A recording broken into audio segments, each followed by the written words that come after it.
Tuberculosis से related बहुत सारे आर्टिकल्स आए थे, तो उसको हम मर्ज करके स्टडी करेंगे। मैंने आपको लास्ट टाइम बताया था कि 24th ऑफ मार्च को हम ऑब्जर्व करते हैं as a world tuberculosis awareness day. तो उसी के ऊपर इस बार जो आर्टिकल्स आ रखे हैं, एक तो बीपीएएलएम रेजिमेन के ऊपर आ रखे हैं। अब ये बीपीएएलएम रेजिमेन क्या है? तो ये दवाइयों की एक किट है, जो लगभग एक थेरेपी में 6 से 8 महीने तक दी जाएगी पेशेंट को, जो टीबी का पेशेंट है। तो इसके ऊपर फोकस किया है। दूसरी जो अप्रोच है दैट इज़ इक्विटेबल अप्रोच। पहले जो ज़्यादा हम फोकस कर रहे थे वो कम्युनिटी बेस्ड अप्रोच के ऊपर कर रहे थे, बिकॉज़ ये डिज़ीज़ काफ़ी ज़्यादा सोशली स्टिग्मेटाइज़्ड है। लोग देखते हैं कि ट्यूबरक्लोसिस का मरीज़ है, इनसे बात भी नहीं करनी, तो जो सोशल कॉन्टैक्ट होते हैं उनको भी इवन तोड़ दिया जाता है। तो उसी से रिलेटेड ये आर्टिकल था आपका ट्यूबरक्लोसिस को लेके। तो पूरी डिटेल में एनालिसिस करेंगे क्या होता है ये ट्यूबरक्लोसिस, बैक्टीरियल इन्फेक्शन है, कैसा इन्फेक्शन है, क्योंकि ये क्वेश्चन आपके स्टेट एग्ज़ाम्स में आ जाते हैं। बाकी आपका एक डायरेक्ट क्वेश्चन आप इस बार एक्सपेक्ट कर सकते हो, दैट इज़ बीपीएएलएम रेजिमेन। ये किस बीमारी में दिया जाता है? तो ये ट्यूबरक्लोसिस में दिया जाता है। तो स्टार्ट करते हैं with the analysis of article. तो सोशली स्टिग्मेटाइज्ड डिजीज़ है। इवन आप एक और डिजीज़ सुनते हो, लेप्रोसी है, विटिलाइगो है, हमने पढ़ा था एक दिन करंट अफेयर के अंदर। तो ये सारी ही डिजीज़ को सोशली स्टिग्मेटाइज़ कर दिया गया है। रीज़न बिहाइंड, ये ट्रांसमिट बहुत ईज़िली कर जाती हैं from one patient to the healthy person. और ऐसा ना हो तो इन इसी वजह से इन कम्युनिटीज़ को भी साइडलाइन कर दिया जाता है, जो कि नहीं करना चाहिए, बिकॉज़ इससे मोरल डाउन होता है कहीं न कहीं पेशेंट्स का, और जो उनकी रिकवरी होती है। अब मेंटली उस पेशेंट को क्योर किया जाए कि सोशली उसको पहले फिट बिठाया जाए, ठीक है? तो ये बहुत सारी प्रॉब्लम्स रहती हैं। तो स्टार्ट करते हैं आर्टिकल के साथ। First of all, March 24th हमारा वर्ल्ड ट्यूबरक्लोसिस अवेयरनेस डे रहता है। थीम हर साल चेंज होती है, जैसे 2025 में रखी थी, yes we can end TB, commit, invest and deliver. तो this is the theme of 2025। अब प्रेसिडेंट ऑफ इंडिया ने भी काफी ज्यादा प्रेज करा हमारा एक program, that is national tuberculosis elimination program, कि पब्लिक अवेयरनेस काफी ज्यादा रेज करी गई इस बीमारी को लेके, और जिसकी वजह से टीबी केसेस के जो केसेस हैं वो भी काफी रिड्यूस हुए हैं। और इंडिया ने एम रखा है कि 2030 तक हम ट्यूबरक्लोसिस को एलिमिनेट कर देंगे फ्रॉम आवर कंट्री। हमने कमिटमेंट्स दी होती हैं वर्ल्ड हेल्थ ऑर्गेनाइजेशन को कि हाँ जी, इन स्टेप्स को हम ले रहे हैं किसी भी पर्टिकुलर डिजीज को टैकल करने के लिए। तो चलिए, पहले तो हमारे कुछ 2030 के टारगेट्स हैं, जिनको एजेंडा 30 भी बोलते हैं, सस्टेनेबल डेवलपमेंट गोल्स भी बोल देते हैं। इसमें एसडीजी नंबर 3 है, गुड हेल्थ एंड वेलबींग, यानी कि जितनी भी हमारी सोसाइटी, कम्युनिटी हैं, लोग हैं अपनी कंट्री के, उनको ये चीजें प्रोवाइड करनी है। अब ये जो एसडीजीज हैं आपके, इसमें टोटल 17 गोल हैं, जिसमें से तीसरे नंबर पे बात करी जाती है गुड हेल्थ और वेलबींग की। इसी के साथ क्वालिटी एजुकेशन पे फोकस किया जाता है। अगर बचपन से ये चीज़ें एनरूट कर दी जाएँगी, ये सोशली स्टिग्मेटाइज्ड डिज़ीज़ नहीं है, ये किसी को भी हो सकती हैं, तो शायद एक चेंज सोसाइटी के अंदर देखने को मिल सकता है। इसको आप ऐसे समझ सकते हो कास्ट सिस्टम से। अब कास्ट सिस्टम आप आज के टाइम पे एकदम से बोलो कि सारा ही चेंज कर दूँगा, कास्ट सिस्टम जो है वो एलिमिनेट कर दूँगा, वो चीज़ नहीं हो पाती। व्हाई? क्योंकि वो डीपली एनरूटेड हैं चीज़ें ऑलरेडी, ठीक है? तो चलो, ये एसडीजी आपका रिलेट हो जाएगा हेल्थ के साथ। उसके साथ एक ड्यूटी हमारी बनती है, that is about the sanitation, clean water and sanitation. Sanitation यहाँ पे सिर्फ पानी की ही बात नहीं करी गई है, इवन सोसाइटी की भी बात करी गई है। हमारी एक फंडामेंटल ड्यूटी भी बनती है कि हमें जितने भी ये साफ सफाई वाला काम होता है अपने अराउंड के एरियाज में रखनी ही चाहिए। कहीं पे भी हो आप बॉटल ऐसे ही फेंक दे रहे हो, that is your fundamental duty again, कि वहां नहीं फेंकना था, डस्टबिन के ही अंदर बैठना था, फेंकना था। आई नो कि ये टैक्स दे रहे हैं, लोग बोल देते हैं कई बार कि हमने टैक्स पे किया है, that is good thing. Tax पे किया है और सरकार की भी रिस्पॉन्सिबिलिटी बनती है उस कूड़े को उठवाएँ। पर एक रिस्पॉन्सिबिलिटी एज़ अ सिटिज़न हमारी भी बनती है कि जब डस्टबिन लगा है तो उसके ही अंदर फेंके, ठीक है? तो सैनिटेशन भी एक इम्पोर्टेंट रोल प्ले करता है, बिकॉज़ जहाँ पे गंदगी होगी वहाँ पे बैक्टीरिया, वायरस सब ग्रो करेंगे आराम से। नेक्स्ट, अब हम फोकस करेंगे सबसे पहले फैक्चुअल डाटा के ऊपर कि ये ट्यूबरक्लोसिस क्या होता है? क्या ये सिर्फ लंग्स को ही इम्पैक्ट करता है? इसके टाइप्स क्या-क्या होते हैं? तो पहली चीज़ जो आपने ध्यान रखनी है कि ये जो ट्यूबरक्लोसिस है, इट्स अ बैक्टीरियल डिजीज़, ये बैक्टीरिया की वजह से होती है। दूसरी चीज़ आपने याद रखनी है, बैक्टीरिया का नाम क्या है? तो माइकोबैक्टीरियम ट्यूबरक्लोसिस। ठीक है? ये नाम आपको पता होना चाहिए। जैसे हरियाणा में एक क्वेश्चन पूछा था कि ये जो मलेरिया होता है इट्स अ वायरल डिजीज़, तो वो स्टेटमेंट गलत थे। क्यों? क्योंकि वो तो प्रोटोज़ोअन डिजीज़ है, तो वो भी क्वेश्चन आपसे पूछ लिए जाते हैं। बाकी लंग्स को तो ये इम्पैक्ट करता ही है, सबसे पहले लंग्स पे ही जाते हैं। चलो उसको एक बार स्टडी कर लेते हैं। जैसे आप साँस लेते हो तो नाक के थ्रू लेते हो ना, ऑक्सीजन अंदर गई, कार्बन डाइऑक्साइड बाहर निकाल रहे हो। जैसे-जैसे आप अंदर जाओगे एक आपको पाइप मिलेगी, जिसे हम विंड पाइप कह देते हैं या फिर ट्रेकिया भी कह देते हैं।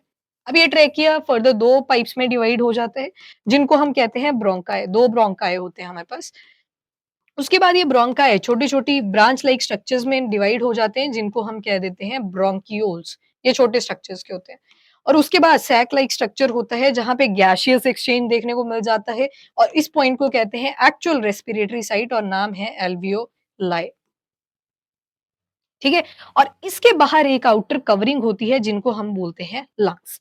अब ये बैक्टीरिया वगैरह की एक खास बात होती है, जहाँ पे भी इनॉक्यूलेशन वाली स्टेज मिलती है, मतलब फ्लूइडी मटेरियल है, वहाँ पे ये डिवाइड बहुत अच्छे से कर लेते हैं।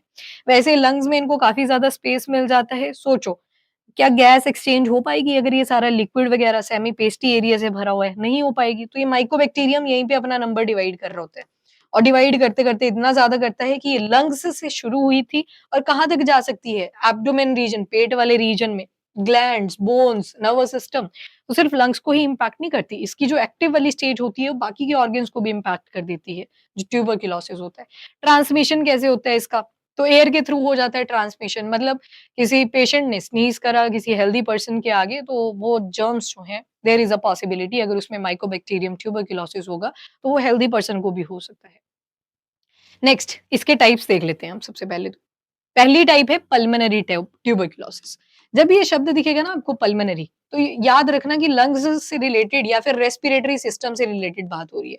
ज्यादातर ये लंग्स के अराउंड जितने भी मेम्ब्रेन्स होती हैं, उनके लिए भी हम पल्मोनरी ही वर्ड यूज करते हैं। तो ये वाला जो फॉर्म होगा टीबी का, ये किसको अफेक्ट करेगा? हमारे लंग्स वाले पार्ट को। कॉन्टेजियस होता है, लॉन्ग टर्म को देखने को मिल जाता है और इन्फेक्शियस काफी ज्यादा है। जैसे ही पर्सन कफ करेगा, तो उसके कफ के साथ साथ ब्लड भी निकल के आता है।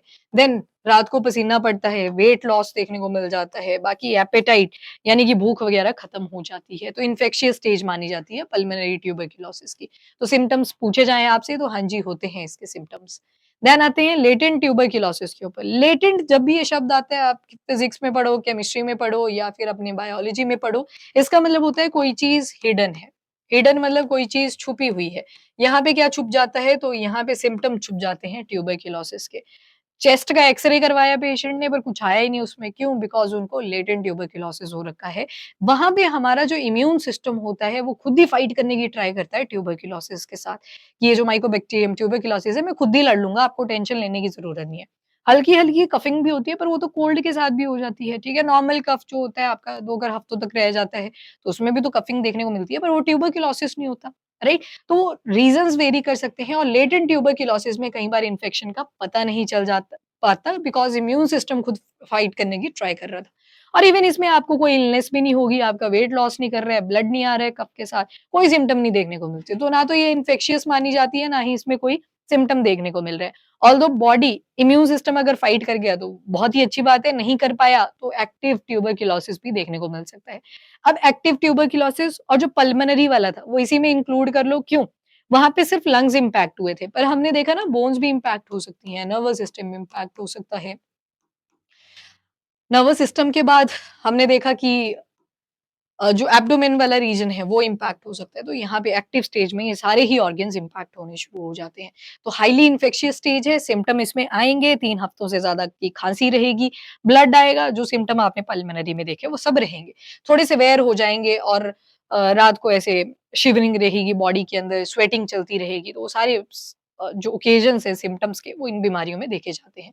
लिम्फ नोड्स, जितनी भी लिम्फ्स होती हैं, छोटी-छोटी गांठें बन रखी होती हैं हमारी बॉडी के अंदर, जिन्हें हम कहते हैं लिम्फ्स। अब जब फ्लूइड, मैंने बोला ना फ्लूइड के अंदर ये बैक्टीरिया वगैरह काफ़ी अच्छे से ग्रो कर पाते हैं।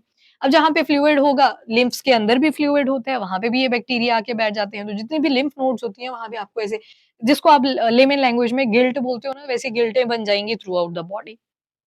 पर हर गिल्ट जो है, हर ये जो स्वेलिंग होती है, ये ज़रूरी नहीं है ट्यूबरक्लोसिस की वजह से हुई है, ठीक है?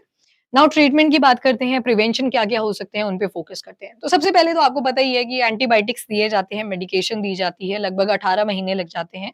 पर ये जो बीपीएल-एम रेजिमेन है, which is a group of 4 important antibiotic drugs, कौन-कौन से? बेडाक्विलिन है, प्रेटोनामिड है, लाइनज़ोलाइड है, मॉक्सिफ्लॉक्सेसिन है। इनका एक कॉम्बिनेशन बनाया गया है। क्यों बनाया गया? बिकॉज़ पहले यूज़ करते थे multi drug resistance tuberculosis kit को। इसमें भी एंटीबायोटिक्स ही थे, पर ऐसे एंटीबायोटिक्स थे जिनको खाना पड़ता था लगभग 12 से 18 महीनों के लिए। टाइम ज़्यादा है और इतने टाइम तक आप अगर मेडिकेशन इनटेक कर रहे हो तो उससे साइड इफ़ेक्ट भी काफ़ी आएँगे और एक और दिक्कत आती है व्हिच इज़ एंटीमाइक्रोबियल रेजिस्टेंस आ जाती है। जब आप बार-बार दवाइयाँ खाते हो बिना किसी डॉक्टर के प्रिस्क्रिप्शन के, हेल्दी लाइफ़स्टाइल नहीं है बस दवाइयाँ खाए जा रहे हो, तो बॉडी के जो अंदर इन माइक्रोब्स होते हैं, वो बैक्टीरिया हो सकता है, वायरस हो सकता है, प्रोटोज़ोआ वेल कोई भी चीज़ हो सकती है, माइक्रो ऑर्गेनिज़्म होगा। वो अपने अंदर एक अडैप्टेबिलिटी डेवलप कर लेते हैं। आपको पता होगा एक बार मोदी जी कहते हैं कि लाइफ़स्टाइल फॉर एनवायरनमेंट कि हम तो क्लाइमेट चेंज को कंट्रोल नहीं कर पा रहे पर अपनी बॉडीज़ को ही अडॉप्ट कर लेते हैं कि इस क्लाइमेट में ही अब रहना पड़ेगा, right? That is lifestyle for environment. वैसे ही ये बहुत सीरियस लिया हुआ है हमारे माइक्रो ऑर्गेनिज़म्स ने भी। ये बोलते हैं अगर अडैप्ट करना है तो कांस्टेंट हमें म्यूटेशन करनी पड़ेगी। म्यूटेशन का क्या मतलब है? जो जेनेटिक मटीरियल होता है उसके अंदर ये चेंजेस कर लेते हैं। ठीक है? चेंजेस कर लेते हैं। तो ये भी आप ध्यान में रखोगे। उसके बाद अब इसको समझते हैं ये जो एंटी माइक्रोबियल रेजिस्टेंस है ये होती क्या है? तो थोड़ा-सा इसको समझ लेते हैं। सबसे पहले हम अज़्यूम करेंगे एक प्लेट है हमारे पास, उसमें एक ग्रीन कलर की स्टेन दिख रही है आपको, एक रेड कलर की स्टेन दिख रही है। ये जो ग्रीन वाली स्टेन है आपने एंटीबायोटिक खाया, वो मर जाएगा। ये वाले बैक्टीरिया की डेथ हो जाएगी। पर ये जो रेड वाला है ना ये अडैप्ट कर चुका है। ये अडैप्टेशन शो कर चुका है, म्यूटेशन कर चुका है अपने जेनेटिक मटीरियल के अंदर, चेंजेस कर चुका है कि अब आप जितनी मर्ज़ी मेडिकेशन लो, मुझे तो कुछ नहीं होने वाला। ठीक है? तो ये जो रेड वाला है इसके ऊपर एंटीबायोटिक का कोई इम्पैक्ट नहीं होता। अब क्या होगा? बैक्टीरिया के अंदर एक टेंडेंसी है कि वो हर घंटे अपना मल्टीपल कॉपीज़ बना सकता है। तो सेम करेगा, ये रिप्रोड्यूस करेगा, रिप्रोडक्शन करेगा। रिप्रोडक्शन अभी साइड में करें तो ये पहले तो डिवीज़न करेगा। यानी कि 1 से बनेंगे 2, 2 से बनेंगे 4 और ये इस तरह से चलती ही जाएगी गाड़ी। 8 बनेंगे, फिर 16 बनेंगे, 32 बनेंगे और ये चेन चलती ही जाती है। तभी तो इनको इम्मॉर्टल बोलते हैं कि ये तो मरते ही नहीं है कभी। फादर जो होता है वो एज़ अ डॉटर सेल की तरह एक्ट करना शुरू कर देता है। उसके बाद फादर यानी कि पेरेंट सेल की बात कर रही थी मैं, तो इमॉर्टल होते हैं, तो नंबर तो डिवाइड कर गया और सभी बैक्टीरियाज़ के अंदर आप देखोगे कि रेजिस्टेंस आ चुकी है। मैंने एक बार आपको समझाई भी थी एक स्टोरी, मच्छर के साथ समझाया था। पहले ग्रीन कलर की कॉइल आया करती थी, राइट? उससे इनकी डेथ हो जाती थी मच्छरों की। थोड़े टाइम के बाद ये अनकॉन्शियस हुए। अनकॉन्शियस के बाद तो ये मतलब प्रॉपर डांस करते हैं उन कॉइल्स के आगे, बेइज़्ज़ती करते हैं कि ये देखो हमने अडैप्टेशन कर ली है। फिर कॉइल्स के बाद आपके ये मॉर्टीन आए थे। सेम हुआ, डेथ हुई, अनकॉन्शियस हुए और लास्ट में जाके आप देखोगे कि डांस करते हैं। इनके लिए तो वो डीजे लाइट ही बन गई उसके बाद। मतलब एडैप्टेशन कर रही है हर चीज़। ना सिर्फ ह्यूमन बीइंग्स के लिए बोला गया है लाइफ़स्टाइल फॉर एडैप्टेशन, एडैप्टेशन आपको हर लिविंग ऑर्गेनिज़्म के अंदर देखने को मिल रही है, including these small micro organism जिनको आप नेकेड आई से नहीं देख पाते हो। तो ये होती है हमारी एंटी माइक्रोबियल रेजिस्टेंस। एक और तरीका होता है इससे अपना ये नंबर इंक्रीज़ कर लेते हैं। इनकी बॉडी पे पाइलस होते हैं। पाइलस इनका एक तरह से जेनेटिक मटीरियल आप अज़्यूम कर सकते हो। मैंने लास्ट टाइम सीलिया बोल दिया था, उसको ध्यान रखना, पाइलस है वो। तो इससे क्या करते हैं, वैसे सीलिया भी कर लेते हैं, अल्टरनेटिव सी टर्म्स इनको यूज़ करते हैं। अगर वही सीलिया आपके ये ट्रांसफर ऑफ जेनेटिक मटीरियल में काम कर रहे हैं, तो उसको पाइलस बोल देते हैं। That is the only slight difference, होते तो सीलिया ही है वो भी। तो यहाँ से ये जेनेटिक मटीरियल ट्रांसफर कर देगा सेंसिटिव वाली स्टेन में, कि तू स्ट्रॉन्ग नहीं है, तू इस एनवायरनमेंट में नहीं रह सकता, ये दवाइयाँ खा रहा है, तेरी डेथ हो जाएगी। कॉन्जुगेशन के पर्पज़ से ये क्या करेगा अपनी जेनेटिक मटीरियल को दूसरे के बॉडी में भेज देगा, तो वो भी अब इम्यून है उस एंटीबायोटिक के अगेंस्ट, राइट?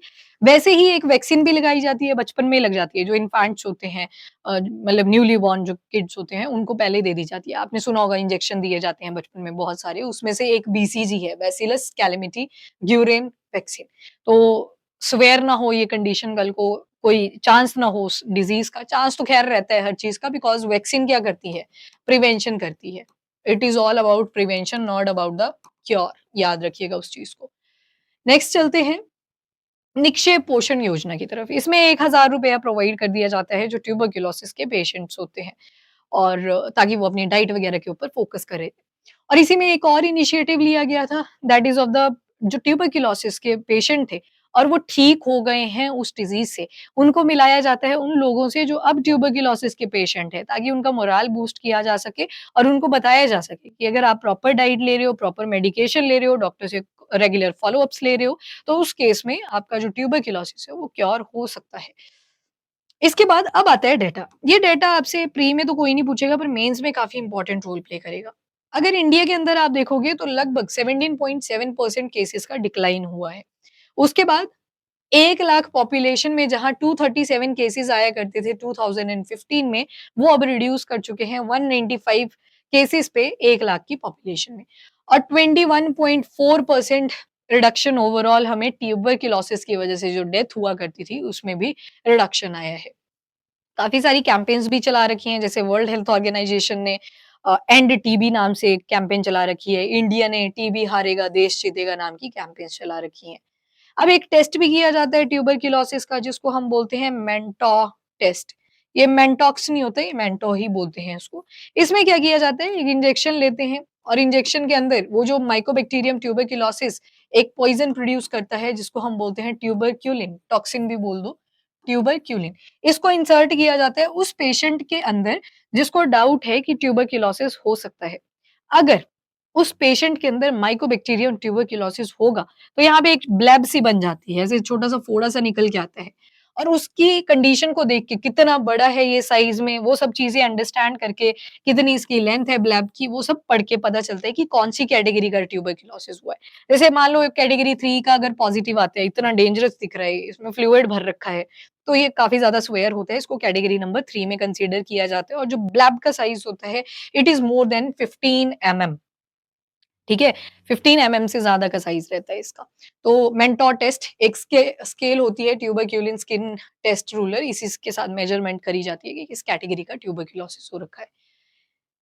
नेक्स्ट, अब चलते हैं थोड़ा मेंस ओरिएंटेड। इक्विटेबल अप्रोच डालने की ज़रूरत है, यानी कि 2 तरह के पेशेंट हैं, अगर उनको फाइनेंशियल नज़रों से देखें, बिकॉज़ जब भी कोई बीमारी होती है तो वहाँ पे फाइनेंशियल टॉक्सिसिटी भी आती है। जितना भी पैसा होता है सारा ऐसे लगता है कि हम हॉस्पिटल्स में ही दे रहे हैं, राइट? तो यहाँ भी ये फाइनेंशियल टॉक्सिसिटी वर्ड आप यूज़ कर सकते हो अपने मेंस एग्ज़ाम में। नेक्स्ट आता है आपका इक्विटेबल अप्रोच। अब जो हमारी अप्रोच होनी चाहिए वो इक्विटेबल है। मान लो कुछ फैमिलीज़ हैं जिनके पास पैसा है, अफोर्डेबल वो ट्रीटमेंट प्रोवाइड कर सकते हैं। जैसे अब ट्यूबरक्लोसिस का ट्रीटमेंट अगर गवर्नमेंट हॉस्पिटल में देखोगे तो वहाँ पे तो फ्री ऑफ कॉस्ट चल रहा है। पर वहीं पे प्राइवेट में देखोगे वहाँ पे फैसिलिटी तो आपको अच्छी मिलेगी, पर दिक्कत कहाँ पे आएगी? पैसा काफ़ी ज़्यादा चाहिए होगा। तो इक्विटेबल अप्रोच का मतलब है कि जिसको ज़्यादा ज़रूरत है उसको पहले आप टारगेट करो। मान लो एक फैमिली है वो अफोर्ड कर पा रही है, पर वहीं पे दूसरी फैमिली है वो ट्रीटमेंट को अफोर्ड नहीं कर पा रही है। तो उस केस में पहले उनको अप्रोच किया जाए जो अफोर्ड नहीं कर पा रहे हैं। इक्विटेबल अप्रोच की ज़रूरत है। साथ में इंडिविजुअल अप्रोच अपनाने की ज़रूरत है, पेशेंट सेंट्रिक अप्रोच अपनाने की ज़रूरत है। दूसरी चीज़, इंडिया की बात करें तो लगभग 2.8 मिलियन नए केसेज़ हर साल आ जाते हैं ट्यूबरक्लोसिस के इंडिया के अंदर, और 25% टीबी का जो बर्डन है उसमें हम कंट्रीब्यूशन करते हैं ग्लोबली। अब आते हैं थोड़ा-सा एक डिफरेंस देखते हैं, ये जो सारी चीज़ें लिखी हैं एक टेबल से ही आप अंडरस्टैंड कर सकते हो कि कॉस्टिंग कहाँ पे आपको फ्री पड़ेगी। इंडीड पब्लिक हॉस्पिटल में, गवर्नमेंट हॉस्पिटल के अंदर, वहीं पे ये एक्सपेंसिव पड़ेगा आपको प्राइवेट हॉस्पिटल में। क्वालिटी कंसर्न देखें तो गवर्नमेंट हॉस्पिटल में डाउट ही रहता है कि पता नहीं टेस्टिंग किट एक्सपायर्ड ना हो, ड्रग्स एक्सपायर्ड ना हो, तो एक डाउट बना रहता है। वहीं पे ये चीज़ हमें कभी प्रॉब्लमैटिक नहीं आती in case of the private health care structures. Environment देखोगे तो गवर्नमेंट हॉस्पिटल में लाइन देख के डर लग जाता है। आप पीजीआई चले जाओ, सुबह आपको 5 बजे वहाँ बैठना पड़ता है कि यहाँ पे रिसीट लेनी है, डॉक्टर से मिलना है। पर वहीं पे प्राइवेट हॉस्पिटल में जाओगे आप ₹500 भरो, जहाँ आपने पीजीआई में ₹10 दिए आपको, मतलब जितने भी गवर्नमेंट हॉस्पिटल हैं वहाँ पे ₹10 दिए, पर प्राइवेट हॉस्पिटल में ₹500 लगेगा, पर आपका नंबर जल्दी लग जाएगा। तो उतना वेलकमिंग एनवायरनमेंट नहीं आपको मिलता गवर्नमेंट हॉस्पिटल्स के अंदर। प्रोटोकॉल्स की अगर बात करें तो गवर्नमेंट हॉस्पिटल के अंदर प्रोटोकॉल्स के साथ काफ़ी ज़्यादा स्ट्रिक्ट रहते हैं, जैसे बोला गया है, पीछे से कमांड आई है, उनको फॉलो अप्स करने पड़ते हैं। पर वहीं पे प्राइवेट सेक्टर में उतनी ज़्यादा स्ट्रिक्ट अधेरेंस नहीं होती। एक प्राइवेट हॉस्पिटल से दूसरे हॉस्पिटल में आपको चीज़ें वेरी करती हुई मिलेंगी। फॉलो अप्स की बात करें, पेशेंट की मॉनिटरिंग की बात करें तो ये वेरी करता है। कुछ गवर्नमेंट हॉस्पिटल में स्ट्रिक्ट तरीके से कर सकते हैं और वहीं पे प्राइवेट हॉस्पिटल में मेबी फ़ॉलो अप तो रेगुलर होते हैं, पर आपके बिल के अंदर वो फ़ॉलो अप ऐड होता रहेगा कि 1 राउंड का लाइए जी ₹1000, 1 राउंड का लाइए ₹1200। वो वेरी करता है, जो एडमिट हुए होते हैं पेशेंट, और हॉस्पिटल टू हॉस्पिटल वेरी करता है। मॉनिटरिंग भी काफ़ी वीक होती है, टेस्ट के टेस्ट लिखे जाते हैं, जो रेलेवेंट भी नहीं होते कई बार तो डिज़ीज़ से रिलेटेड, और बस आपके बिल थोड़े लंबे बनाने के लिए एक टेस्ट का वो चला रखा है, जाल बिछा रखा है। अब बोला है कि हाइब्रिड अप्रोच अपनाने की ज़रूरत है। हाइब्रिड जब भी आएगा वर्ड, मतलब गवर्नमेंट को और प्राइवेट सेक्टर को, दोनों को इकट्ठे आना पड़ेगा, जिसको हम बोलते हैं पब्लिक प्राइवेट पार्टनरशिप। दोनों लोग इकट्ठे आएँगे तो एक अफोर्डेबल चीज़ हम प्रोवाइड कर सकते हैं, और जो हमारा एसडीजी नंबर 3 है, सस्टेनेबल डेवलपमेंट गोल नंबर 3 है, उसको हम फुलफिल कर सकते हैं, good health and well being. ठीक है? बेटर ट्रीटमेंट प्रोवाइड करना है। और डायग्नोस्टिक पाथवे जो है, जब किसी भी डिज़ीज़ को आइडेंटिफ़ाई करा जाता है, डायग्नोसिस आप वर्ड यूज़ करते हो उसके लिए, तो डायग्नोसिस का जो प्रोटोकॉल है, स्टैंडर्ड्स हैं, वो सेम होने चाहिए गवर्नमेंट एंड प्राइवेट हॉस्पिटल्स में। ताकि ये जो डाउट वाला हमने पॉइंट पढ़ा, वो चीज़ ना आए। एक प्रॉपर कमेटी बिठाई जाए और वो एक प्रोटोकॉल बनाए कि यही प्राइवेट में चलेगा, यही गवर्नमेंट हॉस्पिटल्स में चलेगा। हाइब्रिड अप्रोच तो बाद की बात है, एकदम से आप ट्रांज़िशन नहीं कर सकते फ्रॉम द जो ये डिफरेंस क्रिएटेड है between government hospital and private hospitals, ठीक है? तो ये सारी चीज़ें इम्पोर्टेंट रोल प्ले करेंगी। जितने भी टीबी के मेडिकेशन होते हैं, आपको पता है कुछ गवर्नमेंट हॉस्पिटल्स में ही मिलते हैं और कई बार वो इल्लीगल तरीके से उनको बेच भी देते हैं। मिसयूज़ काफ़ी हो जाता है उन मेडिकेशंस का। वो चीज़ भी ना हो, तो इनके ऊपर भी फ़ोकस रखना पड़ेगा। और अगर कोई इर्रेलेवेंट तरीके से मेडिकेशन बेच रहा है कि इससे ट्यूबरक्लोसिस क्योर हो जाएगा, वो भी एक दिक्कत वाली बात है। अभी देखा हमने एंटी माइक्रोबियल रेजिस्टेंस, एएमआर को आप कैसे कंट्रोल कर सकते हो? अगर आप प्रॉपर प्रिस्क्रिप्शन से डॉक्टर से मेडिकेशन लिखवा के आए थे, तो that is the only reason. और दूसरी चीज़ कि हेल्दी लाइफ़स्टाइल हो। जैसे अब सैनिटेशन पे हमने बात करी है, एसडीजी नंबर 6 पे, सफाई होगी अपने आस-पास तो अल्टीमेटली ये जो बैक्टीरिया, वायरस होते हैं वो वहाँ पे एग्ज़िस्ट करते ही नहीं है, ठीक है? तो जैसे जापान जैसी कंट्री है, वहाँ पे फंडामेंटल ड्यूटीज़ कंपल्सरी हैं। व्हाई? बिकॉज़ वहाँ पे बोला जाता है कि सैनिटेशन तो रखनी पड़ेगी। तभी आप देखते हो कि उनके जो ड्रेनेज स्ट्रक्चर्स होते हैं उसमें भी मछलियाँ तैर रही होती हैं और पानी बिल्कुल साफ होता है। पर वहीं पे इंडिया के अंदर देखोगे इंडस्ट्रीज़ का जो पानी होता है, फेंको जितने भी रिवर फ्लोइंग वाटर है वहाँ पे फेंक दो। पानी के आस-पास ही आपको मिलेंगे। कोई ट्रीटमेंट नहीं होता। तो ये सारे रीज़न्स हैं, सैनिटेशन इम्पोर्टेंट है, एक मॉरल रिस्पॉन्सिबिलिटी हर इंडिविजुअल की बनती है कि क्योंकि उससे मक्खियाँ और मच्छर आएँगे और मक्खियाँ और मच्छर सबसे बढ़िया वेक्टर होते हैं इन बैक्टीरिया को कैरी करने के लिए। कल को वो फीकल मैटर पे बैठे थे, कल को आपके खाने पे बैठेंगे आके, तो बीमारियाँ तो फैलेंगी, सैनिटेशन नहीं होगा अगर। बाकी ड्रग रेज़िस्टेंट केसेज़ के ऊपर भी फ़ोकस रखा जाए। जिनकी बॉडी में ऐसा बैक्टीरिया बैठा है, उसको आप एंटीबायोटिक दिए जा रहे हो, पर उसको कोई असर ही नहीं हो रहा। क्यों नहीं हो रहा? बिकॉज़ वो जो बैक्टीरिया है वो इम्यून हो चुका है उस एंटीबायोटिक को लेके। फ़ॉलो-अप केयर बेटर होनी चाहिए गवर्नमेंट हॉस्पिटल्स में। अब मैंने बोला ना फ़ॉलो-अप दोनों ही जगह पे पॉसिबल है, बस प्राइवेट में ये होता है जितने ज़्यादा फ़ॉलो-अप उतना ज़्यादा पैसा आपके बिल पे added. That is the reality actually कईयों के हो सकता है पेरेंट्स यहाँ पे हो इस लाइन के अंदर। आपने देखी हैं ये सारी चीज़ें होती हैं मेजॉरिटी ऑफ द केसेज़। उनका कंसर्न भी ठीक है, उन्होंने सारी सैलरी देनी है। गवर्नमेंट हॉस्पिटल में वो टेंशन नहीं होती कि पैसा तो पीछे से आएगा, बैक एंड से आएगा, तो ये प्रॉब्लम्स रहती हैं। एंड ये सारे पॉइंट्स हमने डिस्कस कर लिए, ये वही था ड्रग सप्लाई, डायग्नोसिस वही है, ये सारा कंपाइल्ड है यहाँ पे। फ्यूचर डायरेक्शन क्या है तो लैबोरेटरीज़ वगैरह की भी रेगुलेशन कांस्टेंट तरीके से करी जाए और दूसरी चीज़ एक्सपर्ट कमेटी बनाई जाए जो प्राइवेट हॉस्पिटल से और दूसरा गवर्नमेंट हॉस्पिटल से दोनों को बुलाएँ और उनसे प्रोटोकॉल्स के बारे में पूछें, क्या उनका रेशियो चल रहा है, कैसे वो ट्रीटमेंट प्रोवाइड कर रहे हैं, क्या सेम चीज़ों के ऊपर अवेयर है, नहीं है, वो सारी चीज़ों के ऊपर चेक रखे ये एक्सपर्ट कमेटी। और साथ में सोशली स्टिग्मेटाइज़ तो है ही, बच्चों को बचपन से ही बताना पड़ेगा कि सोशली स्टिग्मेटाइज़ हर चीज़ को करना ज़रूरी नहीं है। प्रिवेंशन लिए जा सकते हैं। फॉर एग्ज़ाम्पल कई बार पेशेंट के एंड से भी गलती रहती है। मास्क का प्रॉपर यूज़ करना चाहिए ऐसे पेशेंट्स को बिकॉज़ हमने देखा ट्रांसमिशन ईज़ी होता है। अगर ऐसे नहीं करेंगे तो फिर सोसाइटी बायकॉट करने की ट्राई करती है। अगर मास्क यूज़ कर रहे हैं तो कई बार सोसाइटी के एंड से भी मिस्टेक आती है कि वो बायकॉट करने की ट्राई करते हैं कि इनको तो अलग ही कर दो सभी को जिनको भी ट्यूबरक्लोसिस हो रखा है। तो एकदम से तो नहीं हम बोल सकते कि हमें सक्सेस मिल जाएगी इन डिज़ीज़ को टैकल करने के लिए and it is not only about the tuberculosis even leprosy है, विटिलिगो जिसमें व्हाइट कलर के पैचेज़ आ जाते हैं बॉडी में, लेप्रोसी जिसमें एट्रोफी हो जाती है आपके बॉडी के पार्ट्स की। पहले नमनेस आएगी उसके बाद डिग्रेड करने लग जाती हैं जो उँगलियाँ वगैरह होती हैं, लिम्ब्स होते हैं, उनको भी सोशली स्टिग्मेटाइज़ करा है। पर अगर विकसित भारत बनना है बाय द एंड ऑफ 2047 तो पहले डिज़ीज़ के ऊपर भी फ़ोकस करना पड़ेगा। डिज़ीज़ पे फ़ोकस का मतलब है कि एलिमिनेशन पे फ़ोकस करना पड़ेगा अगर ये कमिटमेंट बिकॉज़ बीमारियाँ होंगी तो ऑब्वियस सी बात है फ्लरिश तो नहीं हो पाएँगी।